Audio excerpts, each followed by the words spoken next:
To be a ninja requires not only strength of body, but of the mind and the soul.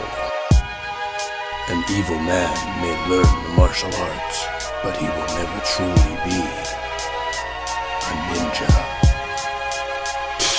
In a world filled with constant hate, I talked with fate, and he told me something that made me contemplate. Stomp hate in every form, in every way, and your heart will fill with the warmth like every day. Use your skills for teaching instead of making the money. You've got a lot of potential is what he said. It's funny, I've only started changing a bit. It's making me sick. It's a lot harder than I thought it would be, I'll admit. I'm a dick, and I'm also addicted to sex. Never know what's next, which defect to correct. I disrespect myself by doing these sins. At first I thought I was just doing whatever it took to win, but now I know that I'm on a whole nother level. It's like I lost control and sold my soul to the devil. I've always been a rebel, but I didn't know the price, and you should learn from my mistakes and take my advice. Sit back and contemplate, and you will learn that you earn what you get. Will you fly or will you burn? Will you turn your back from the life you've been living, or is it staying the same so we can teach this to our children? Sit back to contemplate, and you will learn that you earn what you get. Will you fly or will you burn? Will you turn your back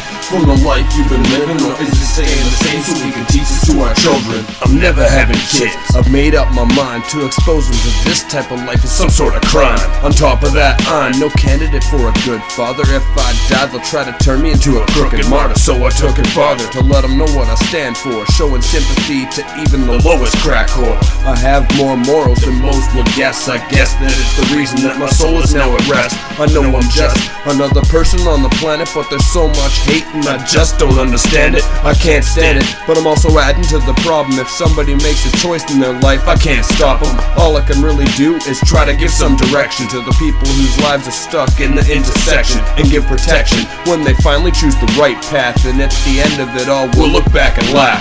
Sit back and contemplate, and you will learn that you earn what you get. Will you fly or will you burn? Will you turn your back from the life you've been living, or is it staying the same so we can teach this to our children? Sit back to contemplate, and you will learn that you earn what you get. Will you fly or will you burn? Will you turn your back from the life you've been living, or is it staying the same so we can teach this to our children? I've had a lot of time to contemplate my choices. I've often stayed quiet while my homies raise their voices. It's annoying that I can't seem to practice what I preach. It's insane that I can change a life with my speech. I reach out to try to stop you guys from doing what I've done, because it will leave your life in ruin. You should try to remember to live by the golden rule. Do unto others as you would have them do unto you. Speak the truth, because your lies will get you nothing. I'm hiding my morals inside of the music that you're bumping. At least it's something. I don't expect to get forgiven, but unlike you, I'm leaving something decent for our children. So when I'm done living, they can still remember me as somebody that tried to make a change in this century. Eventually I know that I'm going to die, but when I do, I'm not scared of if I'll burn or if I'll fly. Sit back and contemplate, and you will learn that you earn what you get. Will you fly or will you burn? Will you turn your back from the life you've been living, or is it staying the same so we can teach this to our children? Sit back to contemplate, and you will learn that you earn what you get. Will you fly or will you burn? Will you turn your back from the life you've been living, or is it staying the same so we can teach this to our children? To be a ninja is to know honor. To know honor is to know yourself.